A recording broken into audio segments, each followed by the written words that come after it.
Hebrew Bible has many enigmatic passages and descriptions of monstrous and supernatural beings. Among the many creatures described, the Nephilim are probably the main topic of debate among scholars. They try to confirm the veracity of the existence of these mysterious beings. The Hebrew word Nephilim is sometimes translated directly as giants or understood as the fallen ones. The Bible describes the Nephilim in several places. The main commentary of the Nephilim occurs in the 6th chapter of Genesis. The biblical account says, "The sons of the true God began to notice that the daughters of men were beautiful." These sons of God were spirit creatures or angels who rebelled against God when they abandoned their abode in heaven. They took on human bodies and married all the women they wanted. The hybrids born from the unnatural union between fallen angels and human women were no ordinary children. The Nephilim were giants, aggressive and tyrants, who spread violence throughout the earth. The Bible describes them as the mighty ones of old. Due to their impure nature, the Nephilim were seen as representatives of evil to be purged from the world.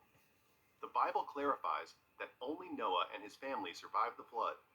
In fact, a significant purpose for the flood would be to destroy the Nephilim and their descendants, so that their DNA would not corrupt the lineage of Christ and the rest of the human race, making them irredeemable.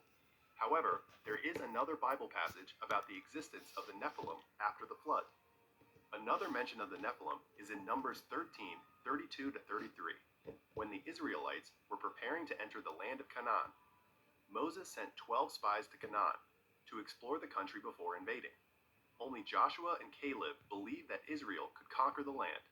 Upon returning from their mission, they described what they saw. "The land we have explored devours those who live in it. All the people we meet there are huge. We saw the Nephilim. We looked like grasshoppers in their eyes."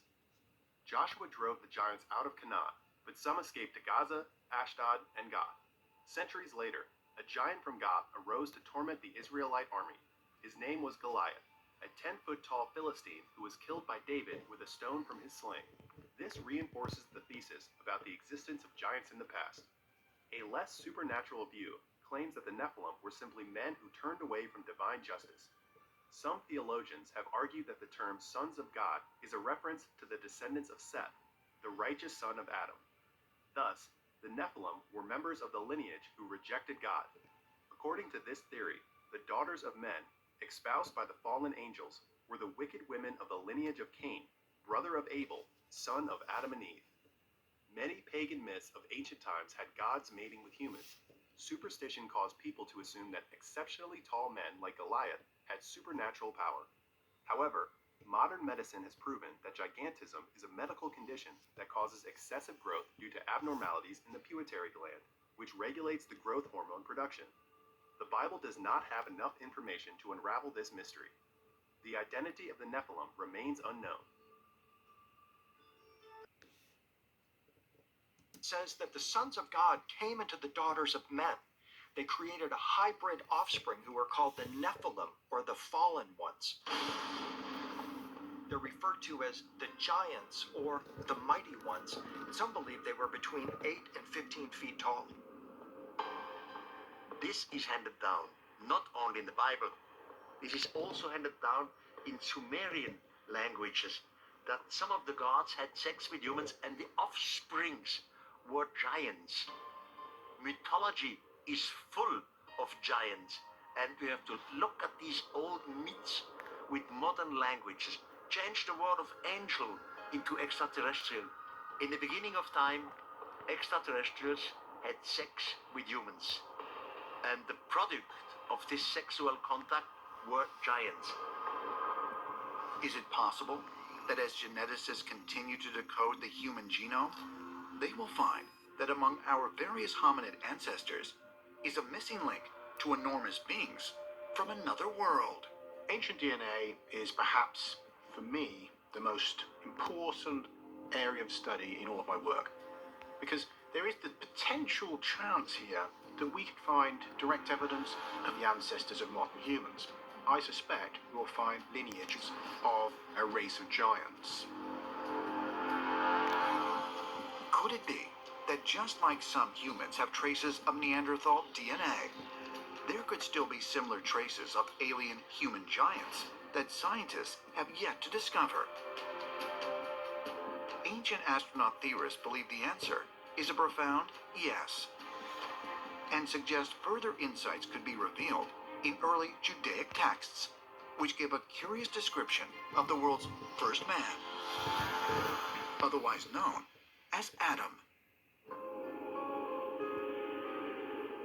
The Book of Genesis, Chapter 6, placed just after the story of creation and the generations of Adam and Eve. This section of the Hebrew Bible contains a curious passage. There is a very interesting teaching in older Kabbalistic traditions that dates back to temple times. Legend states that Adam originally was, by our definition, a giant. That the original Adamic race was not of the same physical stature as we human beings are today. Some claim that the original Adamic race were giants.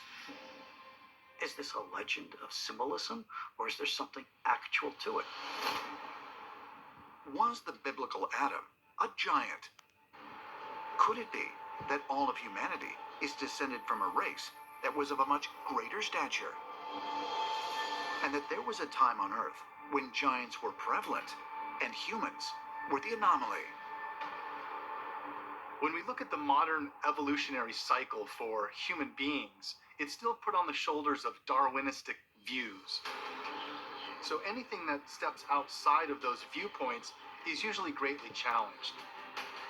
Mainstream science has had a very hard time wrapping their head around the idea that there could have been a lost race, part extraterrestrial, part human. In mythology, the giants were a fact. They did exist. What we are missing are the bones of giants. From time to time, anthropologists found some big bones, but then other anthropologists contradicted it. But definitely giants did exist in the past, and they were the result of a mixture between extraterrestrials and humans. Do incredible megalithic structures, curious religious traditions repeated in culture after culture, and reports of enormous human remains represent the remnants of a lost civilization of giants? And if so, could these enormous beings have actually had a hand in the creation of humankind? Perhaps one day soon, conclusive evidence of the link between humans and giants will finally come to light. And we will discover that within the mythological tales of our ancestors lies the true history of the human race.